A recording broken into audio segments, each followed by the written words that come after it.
The video for today is about Gen Zs. Gen Zs are no longer interested in weddings, which is crazy. They've seen weddings as a scam. Not marriage, weddings. Watch this. Oh, why I have this weird looming feeling. It's like, what do they do? Maybe we just need to adjust your budget.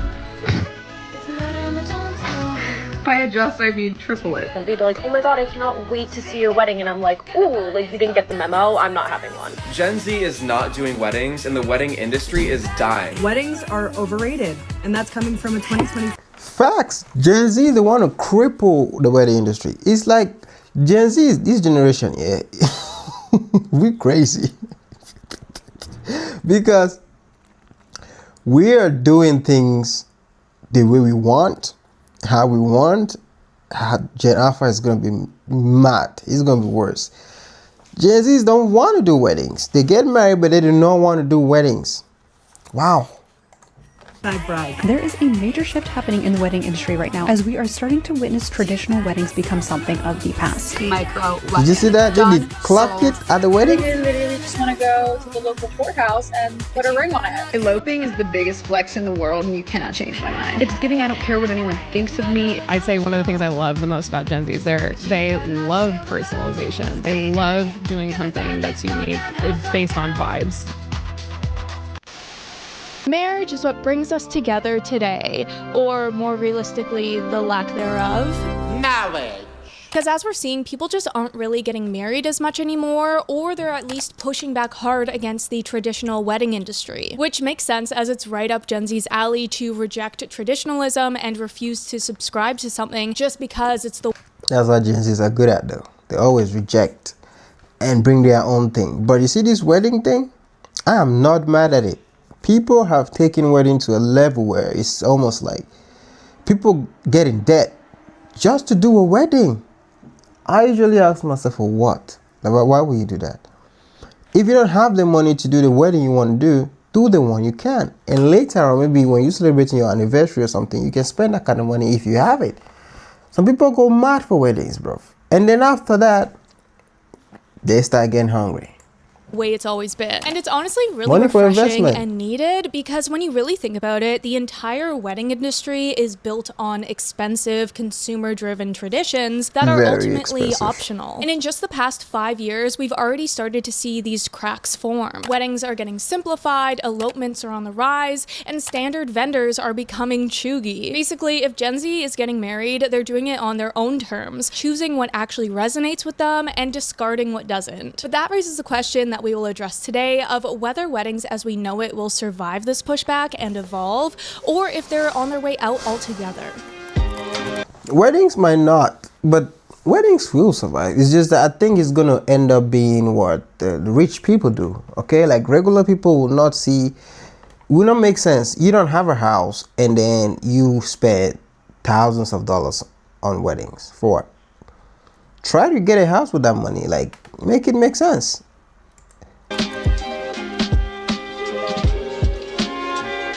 Okay, to start, have you guys heard of the show Marriage or Mortgage? I only know of it because it was always playing at my chiropractor's office in like 2021, so I would watch it while waiting for my appointment. And I mean, reality TV isn't supposed to make sense necessarily, but this show was just so ridiculous that I had to bring it up. If you haven't heard of this masterpiece, essentially each episode follows one engaged couple who has a set budget, the same amount you'd spend on either a wedding or a down payment. Then a wedding planner and real estate agent try and win them over by exploring both options. The wedding planner tries to formulate the wedding of their dreams, and the real estate agent shows them the beautiful homes that they could buy with the same budget. By the end of the show, who on earth is gonna choose the wedding?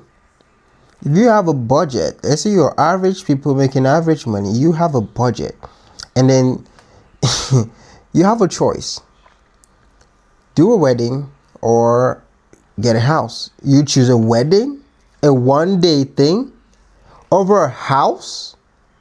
Yeah, the couples that do that, unless they don't want a house or they already have a house, they really just want the wedding. But if you can't tell me you guys have a savings and you're at a hot spot and the two things that you have to pick from is wedding or house, and you pick wedding, come on. The couple has to choose whether they want to go for the marriage option or mortgage option, as the title says. The kicker is they always present both sides like a once-in-a-lifetime deal by stacking perks, like upgraded wedding vendors and bonus features, or on the real estate side of things, incredible bargains like a discount or added upgrades like a fence. I want a ranch fountain. A ranch? You're not drinking. No. The ranch. I could. Now, being a viewer of my channel, I assume you have the same reaction to this as myself and this Reddit user who says, why the would you choose the wedding? Which I think was probably the rage bait the producers were hoping for to hook viewers, because the choice should be obvious between a single day event and a long-term investment. But alas, Seriously. At least every time I watched the show from the waiting room, they always chose the wedding. 1, 2, 3, wedding. Are you serious? Like every episode, they come in with 30 Yeah, grand that's in insane hand. though. That's insane. You can't tell me you have. Then these people just didn't want the house. Like, you were never interested in the house. You just wanted to do your wedding, and then you just participated in the show, because you can't really make it make sense to me that two people trying to make it in life set up a budget. That budget can get them a house or wedding, because maybe they just got married trying to do a wedding, and you pick a wedding over a house. Nah, bro, come on, man. And throw it all on one extravaganza of a day. Not Gen Z's. This room especially for you. You like it? Love it. We decided to choose a wedding. Interestingly, as I was reading through that Reddit thread, someone did say that they suspect that the couples probably go into it with no intent of getting the house. They just want the discounted wedding, which I think is a very valid theory. But also, one person said that a better show would have been Wedding or Honeymoon, which I just had to include because I feel like that would be such a good show. Like, I would 100% watch that. But getting back on topic, the show did Hold on, let me see. Let me think about it. Wedding or honeymoon? I'm gonna take honeymoon. Yeah, I'm likely to take honeymoon. Wedding or honeymoon? We're married already. No, it's tough. It's pretty tough. I ain't gonna lie. But personally, honeymoon.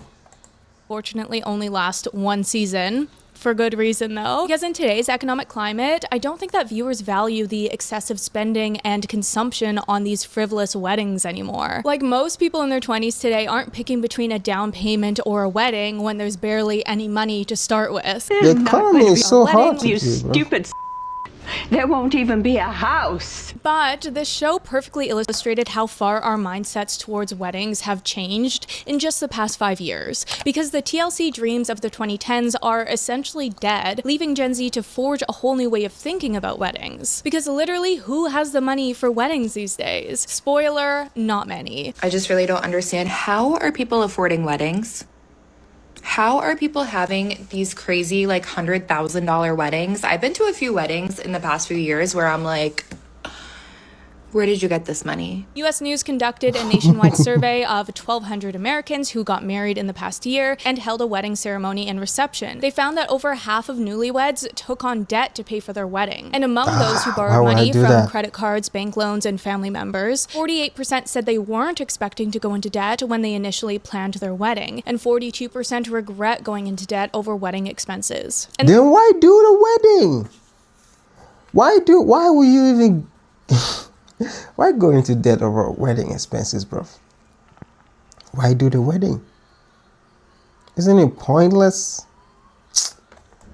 This makes sense, right? Like, along with everything else in our lives, inflation has hit the wedding industry so hard, to the point where the average cost of a wedding has gone up 18% in just the past 5 years, up to an average of $38,000. I just got a quote from a photographer for $35,000 for my wedding in North Carolina.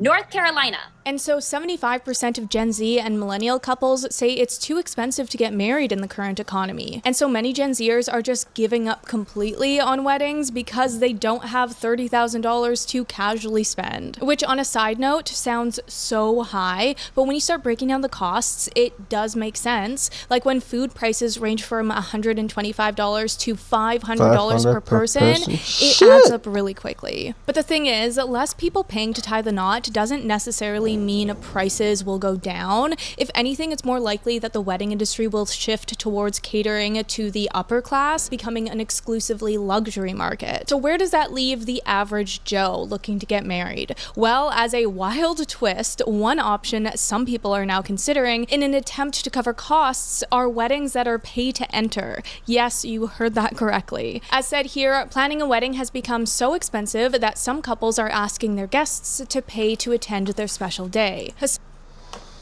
Hold on. Really? Oh, heck no. If I don't have the money, I'm not doing it. Why will I even go through the stress of doing it, later on telling people who want to attend my wedding to pay? Son Ahmed, 23, is charging his guests $450 for a ticket to his wedding next year in Houston. Mr. Ahmed said he hadn't heard back from many of his 125 guests, but he has already spent over $100,000 on the wedding, including deposits for the venue, the DJ, and the photographer. In a video on TikTok, he said that he was confused by the response, noting that many of his guests had spent more money on Beyonce or Chris Brown tickets. Which, yes, sounds so unhinged, but yeah, it's true, but it doesn't mean they want to spend money to come be at your wedding. It's like you're charging them to come celebrate your marriage with you. Who wants that? This paying for a concert for your favorite celebrity is different. These are people you probably might never see them again, or you've never seen them and you've been wishing to see them. You've planned for it a long time. But a wedding, I've known you for like forever, and invited to be a guest, and I have to pay to come and see your wedding? Come on. Attempt to wrap my head around this and try and understand where these people are coming from. I guess as long as you're giving your guests an experience that's so extravagant that it justifies the cost, maybe it could work. Or maybe the ceremony is free for everyone, but the reception is reserved for paid attendance, so any income can get to celebrate. I don't know, there's a lot of ingrained cultural norms that prevent my brain from accepting this idea.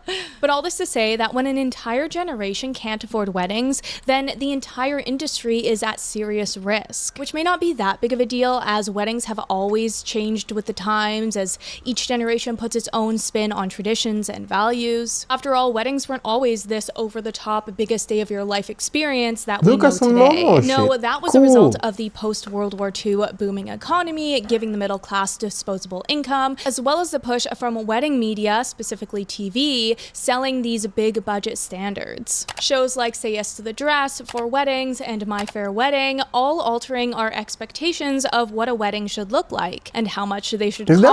I know personally as a preteen, I loved Say Yes to the Dress.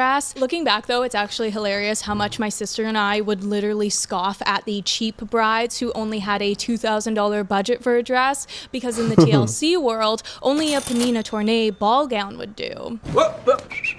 Well, you look like a bird. Oh, I'm saying yes 1,000 times to this dress. Moving on, in the midst of researching this video, it was actually super interesting learning where all these wedding traditions came from. For one, as you probably know, back in the day, people could and did marry simply by saying so. There was no specific formula or ritual, and they didn't even need the authority of a priest or permission from parents. Beyond that though, brides wearing white is a recent phenomenon as well, as they used to simply just wear the best dress that they had. The flower girls back in the day carried bundles of wheat rather than flowers because it symbolized fertility, which brings the question why they weren't called wheat girls instead of flower girls. Moving on, the tradition of bridesmaids in matching dresses wasn't just for the aesthetic, but goes back to Roman times where they thought it confused evil spirits, threatening to curse the bride. I didn't realize demons could be so easily tricked by a coordinated wardrobe, but I'll explain. We do celebrate some things that are just extremely stupid.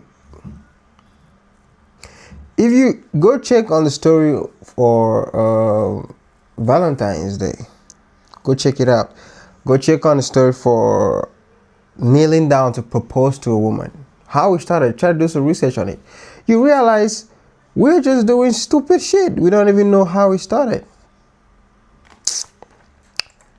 accept it. On a similar note about protecting brides, the bridal veil wasn't originally meant for this dramatic reveal to the groom, rather also used to protect brides from evil spirits. And the last fun fact I have for you is that the bride's bouquet once again didn't consist of flowers, but herbs like garlic and rosemary to again ward off those pesky evil spirits. Basically the equivalent of brides wearing a garlic necklace to keep vampires away. Literally, why were they so scared of evil spirits getting in the way of a bride making it down the aisle? Oh my god, was it because there were so many? I don't think it was just getting down the aisle. It was probably in their marriage.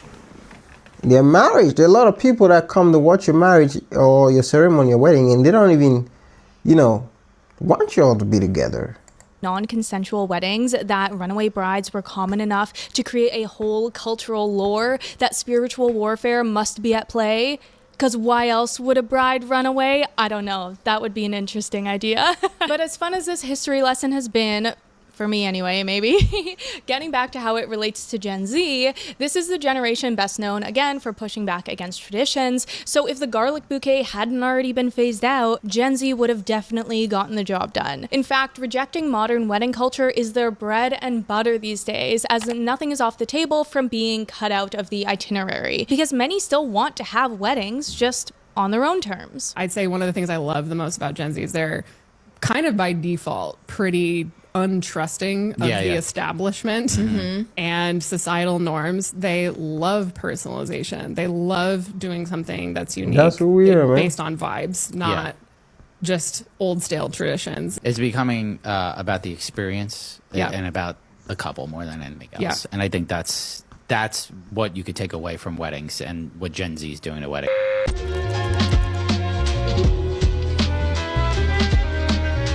Okay, so let's talk about exactly how weddings as we know it are changing. For Gen Z, who once again are struggling with the rising costs and basic expenses, this means they're becoming more selective with their wedding spending and asking themselves what's really important for their special day. So I posted this video, said that I didn't really want to do the big venue thing, I didn't want to do the big dress thing, I didn't want to necessarily entertain people, I had nothing to prove, and I just wanted to nix the whole wedding planning altogether. Cool. And that's exactly what we did. We canceled our venue. I decided not to wear the dress. We canceled our photographer.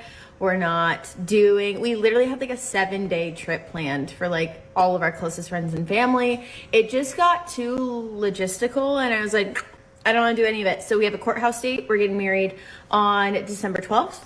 We are going to my favorite restaurant after in town, like all 13 of us that are going to be at the courthouse. Then everyone's coming over to our house, our friends and family, and we're catering. My soon-to-be hubby has a really awesome barbecue restaurant. We're just going to cater barbecue and play like charades and cards, and it's going to be awesome. And I have my friends taking pictures of me on my wedding day with my camera. Can't wait. That's better though. Instead of spending that kind of money, that's better though. Like, whoo, that's better. This is why I love Gen Z, bro. We just look at things people do and be like, nah, this is bullshit. We're gonna do it our way. More couples are picking and choosing which traditions resonate with them and which don't. They're rewriting vows, blending cultural rituals, and opting out of things like bouquet toss if they don't feel authentic. It's less about doing all the standard parts and more about creating meaningful, intentional moments. For example, some say it's bad luck to see your spouse before your ceremony, but Gen Z couples are ignoring that superstition and getting ready with their partner instead. Which, as silly as it is, sounds like such a radical idea. Again, growing up with traditional weddings where like you're not supposed to see each other. But besides moving away from large wedding parties, first dances, cake cutting, and long speeches, they're also breathing new life into elopements. But now, like, yeah, I went from like literally like one extreme to the next. Like I was gonna have like a super like lavish, like over the top wedding, and now I'm like I think I literally just want to go to the local courthouse and put a ring on it. What was once seen as a cop-out or selfish way of going about getting married is now being rebranded as financially smart and an intentional way of having a meaningful wedding. As we see in the surveys, over 60% of engaged couples would consider eloping. This Gen Zer Rachel shares about her elopement. There were no bridesmaids, no flower girl, no maid of honor, no best man. There was no altar party, no toasts, no speeches. And you know what? It was Great. There's absolutely no reason to hemorrhage that kind of coin on a wedding when so many people are being evicted, becoming houseless, relapsing, suffering from lack of collective care. We spent less than $1,000 on our nuptials, including my $31 dress from eBay. But to go back to how Gen Z is rewriting the trends in the industry. Dress on eBay for $31. Nah, props to you. That's the kind of woman I want to mess with, bro. People that would be like, nah, save this money and let's plan for our future. At one point, we're going to have enough, we can do whatever we want.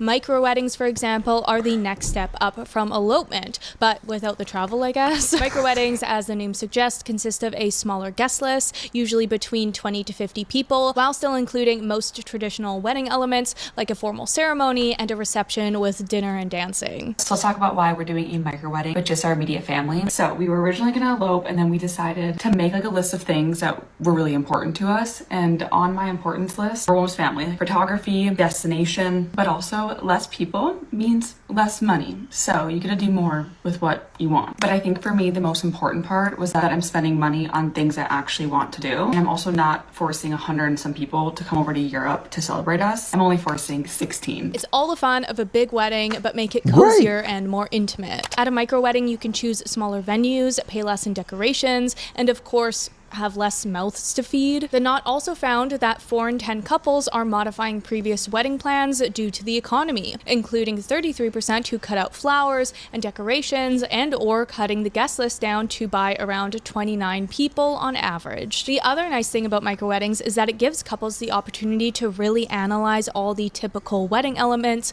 like in that quote, flowers, and decide what's meaningful enough to keep and what's optional. Like long gone are the days of bouquet and garter tosses, wedding parties beyond the best man and the maid of honor, the cake cutting, the choreographed dances, and all the rest of the fluff. They're just not blindly following the wedding script. Do you know how stressful it is to make a wedding, bro? You plan so much, and on that day you're nervous. It's almost like one thing goes wrong, you just go crazy. It's just cool to marry with your family and friends should be around. That should be enough. If anything goes wrong, cool. These are people that know you. They know your ups and downs. If anything happens, they're cool. You all just talk about it, laugh, cry, or do whatever you want to do, and cool. That's it. I like this way Gen Z has been moving, man. They just don't care about the norms no more. They just do things the way they want, and life moves on. Just imagine. Oh my god, thank you so much for coming to my wedding. Oh my god, I haven't spoken to you in like 10 plus years. Like, how are you? How are things? Ooh, no, that's awkward. That's so awkward. No, it's almost like a slap in the face. It's like, oh my god, hi, I've never talked to you in so long because I quite literally don't even give a shit about you. But hi, come to my wedding. Like, no, I feel like weddings should be like, I should invite people that actually give a shit about me and I give a fuck about them. And I have a few examples of couples who have done just that. We had a private courthouse ceremony and then went to a restaurant for cocktail hour and dinner. I purchased bulk flowers from my flower market and made my arrangements myself. We used a Spotify playlist and the venue played it through its speakers. After dinner, we went to the local saloon where drinks were on each guest. The following day, we hosted lunch at a winery and brought in sandwiches from a bakery. Does that not sound like the most charming and intimate celebration? We also have Caroline and Price from Austin. They had a backyard micro wedding that cost about $500. Caroline says a 9-person wedding can be just as intimate and special as a 100-person wedding.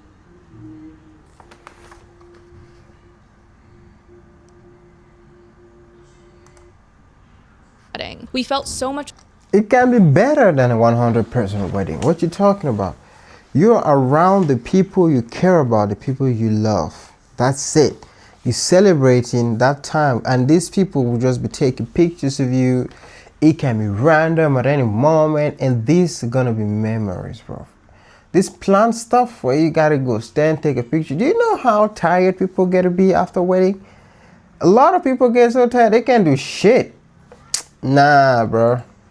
love that night because it was intimate and I know every guest felt it too. Overall, I really just love that Gen Z is making the day their own. It's such a refreshing whiplash from the hyper-curated millennial weddings from the past few decades. Like, the only thing millennials added to the wedding industry was boho flower headbands and Converse sneakers under their dresses. Oh, and the Edison bulb lights hanging everywhere. Which, first of all, no hate. I do believe that it's just an inevitable phenomenon that every generation will have something to look back on that feels cringy. Because honestly, millennials were just living their best to live, laugh, love lives, and I don't think we can blame them for that. Speaking of which, as I was writing this, I of course was thinking back to my own wedding from 2018, and I really thought, like, okay, my wedding wasn't millennial coded, right? Until I actually went back to the pictures. Between the DIY welcome sign and the matching bridesmaids dresses and pocket squares, also the groomsmen shaved mustaches the morning of, and I'm just now realizing that was so millennial. And overall, the rustic aesthetic, like we literally had burlap table runners. Don't kid yourself, Ashley. But anyway, Gen Z is bringing weddings back to the basics with meaningful details and no fluff. But that is in fact not the whole story, and there's another cultural trend that might be having a larger impact on wedding traditions and their potential decline.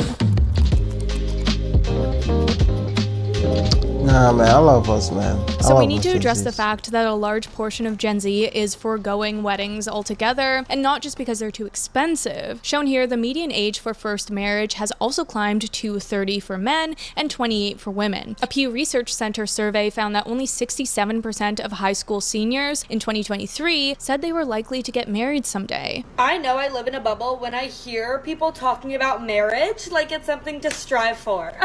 Because I'm like, I wasn't raised with that mindset. Which I actually think is such an interesting mental shift, because even when I was in high school, everyone just assumed that they would get married eventually. But there are a few reasons for why the overall attitude towards marriage has changed. For one, people just straight up don't value marriage as much as previous generations. I mean, marriage is pretty silly, right? I mean, I think like if done well, it's nice. I think it's a nice thing. But, I think I believe in the concept of being with someone, and having like a life partner. But the fact that that all it takes to be like married is signing a piece of paper, right, with a witness there. Why do you need a witness? That's where the main problem is. Marriage that involves the government. That's the main problem. That's the main problem. Now you're gonna see men say, all right, the people who are earning more or have done well for themselves start saying, if we're going to involve the government in this, you guys sign a prenup. It can be the man or a woman, and now that also brings the problem in the relationship. Keep the government out of it. You come in a marriage. If we build something together, it's ours. Okay, we just build together. You just keep going. And if you think you want to get out. With what you brought, get out. You ain't taking what's mine. Yeah, and it could just be some guy. It could just be some rando off the street. Doesn't even have to be someone you know. Yeah. And what I find interesting about that is how quickly the social stigma around singleness faded as millennials and Gen Z reframed marriage as a personal choice rather than a societal requirement. I guess we do still have some groups of people who really value marriage and the whole childless cat lady of it all. By a bunch of childless cat ladies who are miserable at their own lives and the choices that they've made, and so they want to make the rest of the country miserable too. But while yes, Gen Z still values relationships and commitment, going through the process of getting married doesn't carry the same weight for them, especially when they grew up with parents from the generation with the highest divorce rate, the ones who basically invented the statistic of 50% of marriages end in divorce. Now, while that statistic says more about what happens when a generation of women gains the freedom to leave bad marriages than about marriage itself, it's still definitely ingrained in Gen Z that they should think twice before rushing into marriage after witnessing firsthand the repercussions of divorce.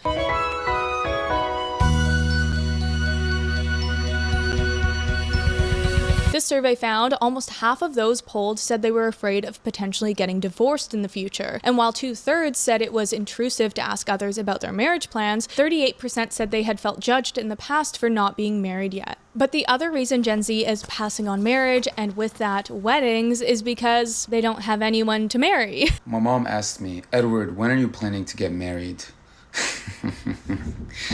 Mom, who that? I already planned everything. Work, yes? Yeah, this thing is done already. Oh, okay, cool. I just can't find a girlfriend. Years deep in the loneliness epidemic. That's the thing too, it's not easy, especially when people start bringing down or putting down qualities they want in a girl or in a partner, it becomes really tough to find a partner to say, oh, this is my person. Yeah, it gets tough. There are a lot of single people out there. A lot of single people out there, especially men. A lot of single men that is plaguing Gen Z. It's been found that the top reason single Americans gave for remaining single was not money, jobs, or even readiness for commitment, but that it's hard to find the right person to marry. To be clear, we aren't just talking about lonely 30-year-olds living in their parents' basement. Again, no offense, in this economy, it makes sense. But even young adults are already feeling these effects. It's visible in the survey data where the share of 12th graders who say they've dated has fallen from about 85% in the 1980s to less than 50% in the early 2020s, with that decline particularly steep in the past few years. Now, while we probably all know the usual suspects, like people spending too much time on their screens, that they don't spend any time together, I also have been hearing this argument that the side effects of the screen addiction is that people's attention spans aren't long enough to let deep relationships develop, or for people to even have the patience to see them through. So because everybody have a short attention span now, when they come to dealing with a person, people don't want to deal with that person for too long because they lose interest and their attention is not on that person anymore. Like, they looking at somebody else now. Like, you've probably been talking to that person for a week, 2 weeks, and they already got their eyes on somebody else. Even a day. Like these days, it's pretty common for people to send a DM but not follow up. That's the problem with social media and the phones. We be on social media too damn much, and now this is the result. You don't want to deal with an issue in your relationship. You just be like, okay, bounce, I'll go get somebody else. Through, which I find is, again, just so interesting because it was only a decade ago where ghosting someone was the greatest offense of all time, but now it's just par for the course. I've been ghosted so many times that I just treat every text like that's the last time I'm going to hear from them. And it doesn't help. Just to be clear, I don't want this to be confused with the narrative going around on the internet that women just aren't giving men.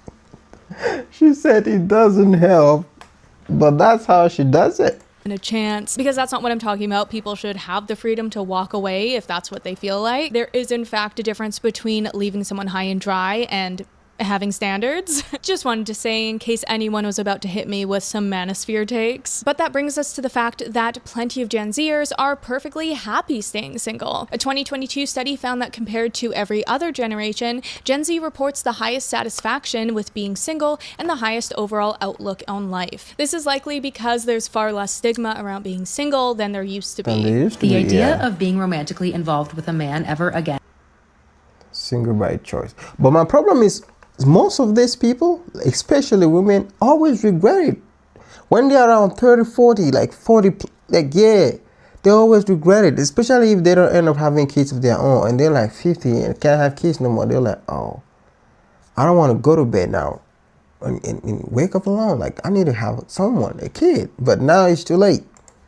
And feels so counterintuitive to my health and happiness that I don't even entertain the fantasy of meeting the right person anymore. I do fear that this is more of a women's mindset than a male's, and I did find some support for that suspicion. Researchers found that women fared better flying solo than men. They are happier with their single status, the quality of their lives, the quality of their sex lives, and they desire a partner less. My preliminary thought on this is it's because the patriarchy has ingrained in men that their value comes from being providers. Meanwhile, women tend to have stronger friendships and emotional networks. But I will stop there though, because I do want to do a separate deep dive into this topic in the context of the manosphere. So we'll get to Nah, that's not the issue though. But anyway, the female mindset is different. Okay, when women money is their money.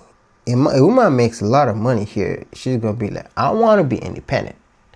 Most of these women saying they don't want to marry, they have a source of income that can maintain them for their life, right? They can maintain their life. But the minute they don't have that, they can't make that. They're gonna need a man to rely on, and they still need a man to rely on when it comes to even making the money, because most of our sources of income come from systems that men have built. But at the end of the day, a man makes money and he'd be like, I need a family. A woman makes money, he'd be like, nah, I need to be left alone. So not the same. But to sum this chapter up, with such a large portion of this generation choosing to be single, naturally the wedding industry will be taking a big hit moving forward. We don't care.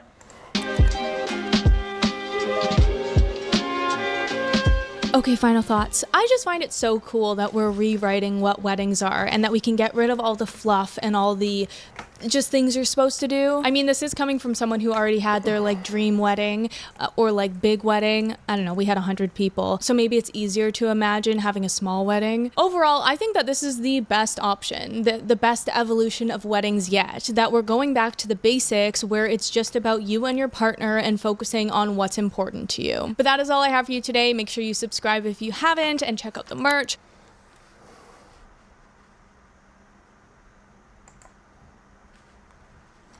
Yeah, man. I am happy Gen Z is doing. Oh, I'm kind of happy for Gen Z. I like what they're doing. I think they should do it with all the industries too. Like, wedding shouldn't be a big thing where you spend a lot of money and end up in debt. Like, for what? To please people? And if you feel like you don't want to get married, cool. Don't do it. Just don't regret it. Because if you're 20 now, you think marriage is not for you. It's cool. But let's see 10 years later if you can keep up with the mindset. 20 years later if you can keep up with the mindset. Do make sure you don't regret it. That's just my problem. And yeah, shout out to Gen Z. I think we're doing it the right way. Marriage should just be about you and your partner and maybe some personal friends and family, you know. And that's it. You can have fun. And there are a lot of things now you can use to take pictures. You can get your own camera. You can get a good phone. You have people that walk around with phone cost thousands of dollars. So yeah. Take the pictures, the random pictures, make a video album or make a photo album or something. Keep it and that's it. Memory is done. Make sure you just do the right things that you want to do. Not something because of the way people have framed marriage to be or weddings to be. I think Gen Z's quitting on weddings, it's a big win. Thank you for watching and let me know what you think in the comment section. Peace.